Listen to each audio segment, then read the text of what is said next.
प्रणाम, नमस्कार। बहुत स्वागत है आपका उस कार्यक्रम में जिसका नाम है हे प्रभु आनंद दाता। और आज इस कार्यक्रम में हम एक दर्शक के प्रश्न और प्रश्न सुझाव दोनों के बीच का जो सम्मिश्रण है उससे हम इस बात को उठा रहे हैं। ये भेजा है गौरव शांडिल्य ने हरदा से। इनका ये कहना है कि इन्होंने किसी आध्यात्मिक व्यक्ति का प्रवचन सुना जिसमें वो कह रहे थे कि मौज जो है वो सजा है, मजा लगता जरूर है, और मौज के जरिए कई बार संसार रूपी भंवर में या समुद्र में आपकी नाव उलझ जाती है। मौज से आशय यहाँ उस मौज से नहीं, क्योंकि मौज का मतलब तो ये भी है कि ईश्वर के प्रति एक मौज है। वो मौज तो निश्चित तौर पर बहुत पवित्र और अनुकरणीय है और ईश्वर करे कि वो हो तब तो मोक्ष का रास्ता खुलता है, लेकिन मौज मोक्ष तक नहीं ले जाती है। मौज का अपना मजा है, मिष्ठान के सेवन का, इंद्रिय जनित जितने भी अनुभव हैं, जो भी इंद्रिय से अनुभव किए जा सकते हैं, जिह्वा से, स्पर्श से, देह से, शरीर से। इसीलिए हम सबकी सुखानुभूति जो है वो बड़ी गहरी होती है। धूप हुई तो छांव में खड़े हो जाएं, गर्मी बढ़ी तो कूलर या एसी या पंखे की ज़रूरत है, ठंड है तो गर्म कपड़ों की ज़रूरत है, क्योंकि ये हमें सुखानुभूति कराते हैं। एक सुखानुभूति तो शरीर को होती है, इंद्रियों को होती है। दूसरी ये कि पूरा संसार ठिठुर रहा है ठंड में, लेकिन हम तो साफ बैठे, हमारा तो पूरा वातानुकूलित है, टेम्परेचर मेंटेन रहता है, सेंट्रली एयर कंडीशनड है। ये एक अलग सुख मिलता है। तो ये जो मौज और मोक्ष के बीच की दूरी है तो बहुत आसान सुनने में कि भैया तपस्वी की तरह जीवन जियो, लेकिन क्या ये भी पूरा सच है? ये जानना चाहते हैं हमारे साथी जो युवा हैं, लेकिन इस प्रवचन के बाद कुछ उलझे हुए प्रतीत होते हैं। तो चलते हैं सीधे हमारे विद्वान वक्ता के पास, भगवत गीता के अध्येता, मानस मर्मज्ञ प्रोफेसर डॉक्टर सुरेंद्र बिहारी गोस्वामी जी के पास। प्रणाम कर रहा हूँ जी। आज आपको सुन रहा था तो मुझे बालपन में सुनी हुई एक शायरी की पंक्ति याद आ गई है। वो शेर है कि शायरी, मुझे तो इसका कोई भेद नहीं मालूम है, लेकिन वो बचपन में कुछ तर्क वितर्क के लिए कुछ चीजें स्मरण में रख लेते थे। वो शायरी की पंक्ति थी, तजुर्बा है तूफान का, तजुर्बा है तूफान का, तजुर्बा है तूफान का, मौजों से खेलो, मौजों से खेलो, कहां तक चलोगे किनारे किनारे। क्या बात, वाह।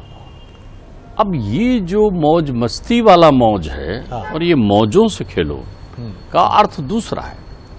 यहां वो ये बता रहे हैं कि तुम तूफान से टकराने की संभावना लिए हुए रहते हो।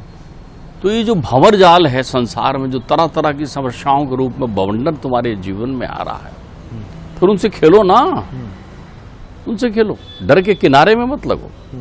अरे भंवर है, नाव छोटी है, फंस जाएंगे, तो फिर उससे दूर रहो। तो जो वो प्रवचन में सुन रहे होंगे वो संत और फकीरों की मौजें यही है कि वो दुख में भी जो है वो सुख की अनुभूति करते हुए घूमते रहते हैं। उनकी प्रक्रियाएं अपनी जो है सहज बनी रहती है।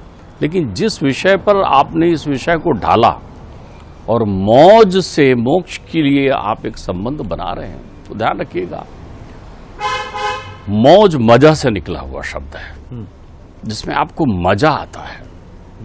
मन जो है जरा युक्त जहां हो जाता है उसे मजा कहते हैं। मन जरा युक्त, बीमार मन जब जरा युक्त हो जाता है तो उसको मजा कहते हैं।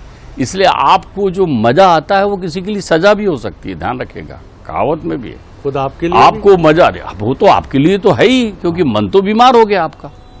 आपको मजा आ रहा है, इसका अर्थ हो गया कि आप वो कार्य कर रहे हैं जो इंद्रिय जनित सुखों पर आधारित है, जिसके लिए आपने कहा शब्द, स्पर्श, रूप, रस, गंध, इन सब का सेवन आप कर रहे हैं अलग अलग प्रकार से, जिससे विषयी मन संतुष्ट हो रहा है, तो मजा आता है।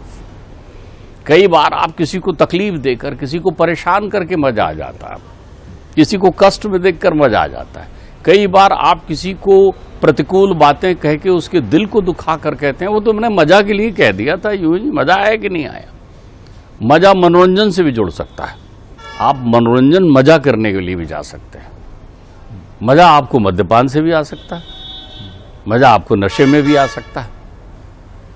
कई बार बारीकी रूप से आप शब्द तो मजा लगा लेते हैं, लेकिन वहां मजा नहीं होता।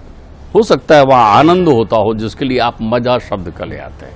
आप जब बहुत खुश हो जाते हैं तो आप कहते हैं मजा आ गया, तबीयत खुश हो गई, आपकी तबीयत खुश हो गई। और जहां भी तबीयत शब्द है वो तन से जुड़ा हुआ शब्द है। आपकी एक बात आज बड़ी अद्भुत सूत्र की तरह लगी कि बीमार मन ही मौज करता। हाँ, मैं संत फकीरों के मौज से हटकर कह रहा हूं, क्योंकि उनके पास उनका एक होतो सो गयो श्याम संग, उनके पास मन होता ही नहीं। या तो मौज उसकी हो सकती है जिसके पास मन ना हो, उसके लिए शब्द लगाते हैं मनमौजी, वो मौजी हो गया, वो मौज है। लेकिन ये मजा जो है मन के संक्रमित होने पर ही आता है। इसलिए आप ध्यान रखिएगा, मन जो है, जितने तन है उतने मन है। संसार में दो तन एक जैसे हो सकते हैं, लेकिन दो मन कभी एक जैसे नहीं हो सकते। परब्रह्म परमेश्वर की असीम कृपा है कि ये हार्डवेयर तो सबका एक सा बना दिया है उसने। दो आंख, दो नाक, कान, सब चीजें वही हार्डवेयर में अलग अलग रंग की कंपनियां बना दी हैं, लेकिन सॉफ्टवेयर एक जैसे नहीं है। सॉफ्टवेयर है आपका मन। शरीर रूपी कंप्यूटर में मन रूपी सॉफ्टवेयर लगा हुआ है, और मन रूपी सॉफ्टवेयर में जब तन्मात्राओं की मात्रा के आधार पर आप किसी अनुभूति को घटाते या बढ़ाते हैं तो वो मन को संक्रमित करता है। उसको आप मजा कहते हैं। मजा से मोक्ष नहीं मिल सकता। ध्यान रखिएगा, बहुत सारे लोग मोक्ष, जिसको मुक्ति कहते हैं, हमारे यहाँ तो स्मशान में नाम लिखा होता है मुक्ति धाम।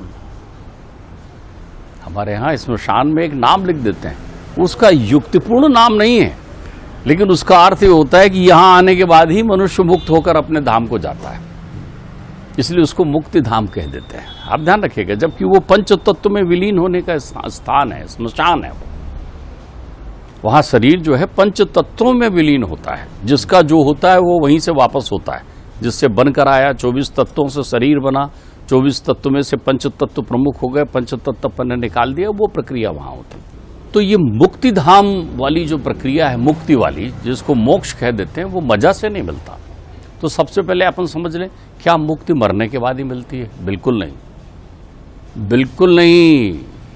मुक्ति जीते जी मिलती है, ध्यान रखिएगा, जीते जी मिलती है। अर्जुन ने पूछा है गीता में कृष्ण से कि आपने कहा मुझे स्वर्ग मिलेगा, आपने कहा इससे इतना लाभ मिलेगा, इससे ये तो तब मिलेगा ना जब मैं ये शरीर छोड़कर जाऊंगा, तो मुझे याद भी रहेगा कि नहीं?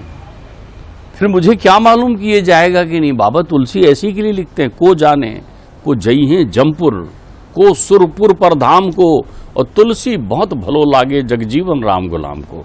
मुझे तो राम की गुलामी संसार में कर रहा हूं, इसी में मुझे भलो आनंद लग रहा है। तो मोक्ष प्राप्त कर चुके, मोक्ष प्राप्त कर चुके। हमारे यहाँ ऐसे मोक्ष के लिए एक नया शब्द दिया गया, उसको कहते हैं आत्यांतिक प्रलय। जिस दिन तेरे जीवन में आती है, वो मौज से नहीं आती, वो मजा से नहीं आती, वो मन के स्वस्थ होने पर, मन के संक्रमण मुक्त होने पर आनंद से प्राप्त होती है। आनंद उसका प्रथम सूचकांक होता है। ध्यान रखिएगा, मजा, सुख, मजा, सुख, मस्ती, ये जितने भी नाम हैं, ये भौतिकता से जुड़े हुए तन्मात्राओं के नाम हैं। इससे तेरे जीवन में कोई प्रलय नहीं होगी। वाह! तेरे जीवन में प्रलय तब आएगा जब वो आत्यांतिक प्रलय को प्राप्त करेगा, तो तुझे उन फकीरों की मौजों से मिलना पड़ेगा। तजुर्बा है तूफान का, तू अनंत जीवन में अनंत संभावनाएं लेकर आया है।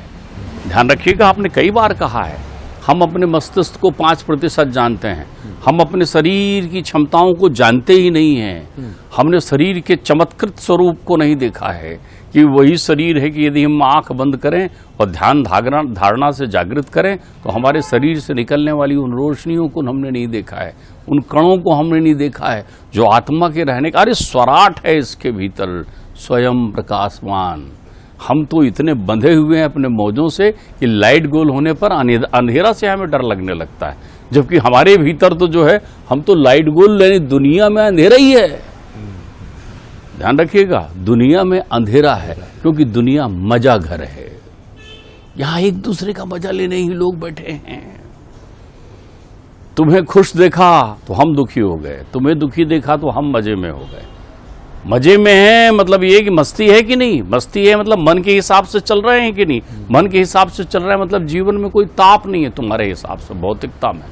तो इस मजे में रहने से मजाई अच्छी नहीं होती। अगर जीवन को मांझना है आपको तो आपको तपो न तप्तम भय में तपता का जीवन उधार लेना पड़ेगा।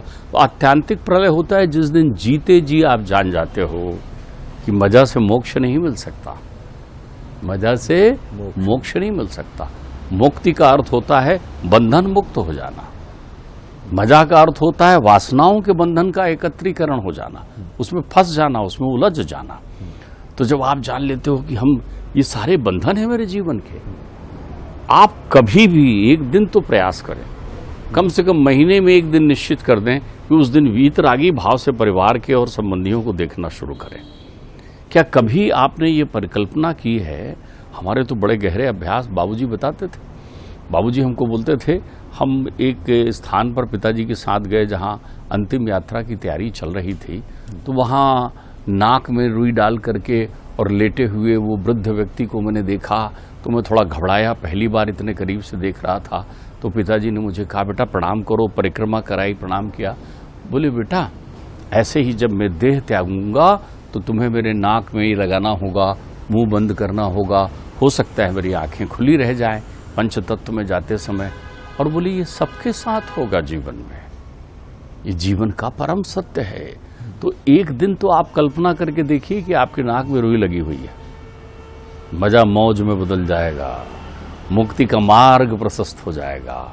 एक दिन तो आप घर से जाते समय ये अनुभव करके देखिए कि अच्छा माँ चलता हूँ, अच्छा प्रिय चलता हूँ, और अपनी ये कल्पना करो कि शाम को मैं नहीं आया तो, शाम को मैं नहीं आया तो। एक दिन तो विभिन्न टंगी हुई फोटोओं में एक फोटो में अपने आप को माला पहने तो देखो, ये आत्यांतिक प्रलय का सूत्रपात करेगा तुम्हारे जीवन में, तब तुम मुक्त हो चुके होगे। और जो इस बात का स्मरण रख के जीवन में काम करता है उसकी मौजें उठती हैं, वो मजा नहीं है, वो मौजें उठती हैं। एक तूफान जीवन में उठना शुरू हो जाता है और प्रलय आता है जीवन के जीते जी। हमारे यहाँ एक प्रलय को कहा गया है नित्य प्रलय। नित्य प्रलय जो संसार में आया है उसे जाना है, छोड़ जाना है। तो जब भी जिस व्यक्ति की इहलीला समाप्त हो जाती है उसके जीवन में वो प्रलय कहलाता है, उसकी सृष्टि खत्म हो गई, वो सृष्टि से चला गया। लेकिन जो लोग जीते जी अपने जीवन में ज्ञान रूपी खड्ग लेकर अज्ञानतम का नाश कर देते हैं, वो आत्यांतिक प्रलय को प्राप्त हो जाते हैं, उनका जीवन मुक्त हो जाता है। फिर उनके जीवन में सिद्ध असुद्ध समो भूत्वा, सुख और दुख एक घाट पर आ जाते हैं। तब उनकी नदी बिना घाट के पाट बनाए बहने लग जाती है, तब उनका जीवन रुकता नहीं है। तब उन्हें लोगों को आनंदित देख करके, ध्यान रखिएगा हमारे यहाँ हर एक पात्र सोचकर बनाए गए हैं। एक कॉमिक पात्र बनाया गया है जो मंच पर आकर हंसाने का काम करता है। आपने देखा होगा वो सारे आडंबर, सारे विकार, सारे स्वरूप और अपने खुद पर आपको हंसाता है। तो क्या आप दूसरे को आप हंसी दे पाते हैं? क्या आपको देखकर लोग हंसते हैं? अर्थात आप पर नहीं, उन्हें मुस्कुराहट देते हैं आप, तो फिर आप मुक्ति पथ के पथिक हो गए हैं। क्या आपको देखकर एक सन्नाटा खत्म होता है? क्या आपको देखने के बाद लोगों के अंतर्चित्त में एक आत्मविश्वास की ललक आती है? क्या किसी को देखने के बाद उदासीनता समाप्त हो जाती है? तो आप समझ लीजिए फिर आपका जीवन जो है आनंद पथ का पथिक हो गया है, और अब आप उस प्रलय को देखने वाले हैं जिसे आत्यांतिक प्रलय कहते हैं। जब आपके आंसू किसी के आंसू देखकर बहने लग जाएं तो आप समझना ये अच्छा संकेत है। जब आप हंस रहे होते हैं और कोई रो रहा होता है तो आप मजे में होते हैं, लेकिन किसी के आंसू निकल रहे होते हैं और आपकी आंखें भी भर आ रही होती है, तब आप उस फकीरी मौज में होते हैं। ध्यान रखिएगा, ये मौज और उस मौज में अंतर है। वो मौज जो है तूफान पे भी मुस्कुराने की प्रक्रिया करता है, वो मौज जो है आंधी तूफान के बीच भी बांसुरी बजाने के लिए प्रेरित करता है। वो मौज भी जो है एक बीमार और ऐसे व्यक्ति को जो जानता है कि अब मेरे हार्ट में ज़्यादा दम नहीं रह गया है, आप मेरे शरीर को, मेरा रोग मेरा खा रहा है शरीर को, मैं ज़्यादा दिन नहीं जीऊँगा, तब भी वो आपसे कहता है कि देखो रहे तो कल मिलेंगे, नहीं तो अपना ध्यान रखना। जिसकी आंखों का कोर ये सोचकर भी गीला नहीं होता कि वो दुनिया छोड़कर जाएगा, जिसको देखने हम जाते हैं अंतिम दर्शन के लिए और चेहरे में भी उसकी एक निश्चल मुस्कुराहट देखते हैं, वो व्यक्ति जीते जी मुक्त हो चुका होता बहुत है। सुंदर बात है डॉक्टर साहब, बहुत ही अद्भुत बात है। और फिर मैं ठिठका हूँ उसी शब्द पर कि मुझे बहुत बड़ा सूत्र लगा है ये कि संक्रमित मन, बीमार मन। यानी आप अंदाज़ा लगाइए, हम लोग एक महामारी से उबरे हैं और ईश्वर करे कि अभी फिर एक नए वायरस की चर्चा हो रही है, इन्फ्लुएंजा की। लेकिन बीमार मन ही आपको ऐसा दे रहा है कि भाव दे रहा है कि आप स्वस्थ हैं, आपका वजन अधिक है लेकिन आप मिठाइयाँ और तथाकथित सुस्वादु व्यंजन खाए चले जा रहे हैं। आपसे कहा गया ये सब बंद करना है, लेकिन आप मन के गुलाम हैं, क्योंकि मन की गुलामी ही तो कर रहे हैं। बीमार मन क्या करता है? बीमार मन के भीतर वो व्यक्ति नहीं रहता, उसके भीतर एक गुलाम रहता है, जिसको मन मालिक बनकर कहता है कि खाओ, मिठाई का स्वाद याद करो। कहाँ तुम उलझ गए हो कि 4 खीरे ककड़ी रखकर फ्रूट्स का सेवन करके निकल जाओगे। कितनी सुंदर बात है। इसी तरह नाना प्रकार के व्यसन हैं जिनकी शुरुआत तो बड़े आनंद से व्यक्ति करता है, चाहे वो तंबाकू हो, शराब हो, और बल्कि वैज्ञानिक तो कहते हैं कि सफेद चीजों की आसक्ति जो है नशे से भी कई गुना अधिक होती है, शक्कर और नमक। आपने देखा होगा, इसीलिए इनकी आसक्ति का गुलाम जो है वो कितनी सारी चीजें अपने स्वास्थ्य के साथ गड़बड़ करता चला जाता है। मन रोक रहा है, मन क्या, व्यक्ति रोक रहा है कि ये नहीं लेना चाहिए, ये नहीं खाना है, इससे गड़बड़ हो जाएगी। लेकिन आप ये सब सोचे बिना वो सब किएगा। और मैं अक्सर ये भी सोचता हूं कि महाभारत में भी ये सिर्फ अर्जुन ही क्यों है, माधव तो सबके लिए है, भीम के लिए भी, युधिष्ठिर के लिए भी, नकुल सहदेव के लिए भी, और उधर भी कई लोग हैं जिनके कृष्ण से अन्योन्य संबंध है। लेकिन कृष्ण से संवाद करने वाला एक ही व्यक्ति है जिसका मन शायद बीमार नहीं था, और वो थे अर्जुन। तो आप देखिए कि जो मन से बीमार नहीं है वो उस मौज में न सिर्फ खुद मौज को, सदगति को प्राप्त करता है, बल्कि दुनिया को गीता भी दे जाता है। ईश्वर उसी को माध्यम बनाते हैं। तो चुनना हमें है कि हम बीमार मन से आगे बढ़ें कि स्वस्थ मन की मौज के साथ। क्योंकि कितनी सुंदर बात डॉक्टर साहब ने कही कि जो भी संत हैं, ईश्वर को प्राप्त हैं, वो उनका मन है ही नहीं उनके पास, वो तो मन मौज ही हो गए हैं। कितनी सुंदर बात है, अद्भुत बात है ये। और यही वजह है कि जो मनमौजी है वो तो आगे है, क्योंकि वो मौज की सवारी कर रहा है। और हम सब अपने संक्रमित मन की वजह से निरंतर एक ऐसी यात्रा की तरफ जा रहे हैं जो कभी लक्ष्य तक तो नहीं पहुंचती। आनंद आ गया। अगले एपिसोड में एक और विषय लेकर उपस्थित होंगे। प्रणाम।